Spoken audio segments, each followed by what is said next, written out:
রূপা মুখার্জি। আমার হঠাৎ করে ইউট্রাসে একটা ফাইব্রয়েড ধরা পড়ে। তখন আমি ম্যাম ডক্টর উষসী মুখার্জির কাছে আসি এবং আমি ওনার কাছে একদম চটপট ডিসিশন উনি নিয়ে নেন।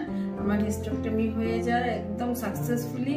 আর আমি ওটির পরের দিন থেকেই একদম উঠছি বসছি। আর থার্ড ডে তো আমি নিজেই হেঁটেছি। বাড়িতে এসেছি সেদিন আমি সবাইকে কফি করে খাইয়েছি। সবাই দেখে বলছে যে এটা তোমার কি হয়েছে, কি ম্যাজিক হয়েছে তোমার সাথে। তো কেউ বিলিভই করতে চাইছে না অ্যাকচুয়ালি আমার ওটি হয়েছে কিনা। তো ম্যাডামের যেটা আমি কি বলবো ট্রিটমেন্টে আমি ভীষণ হ্যাপি।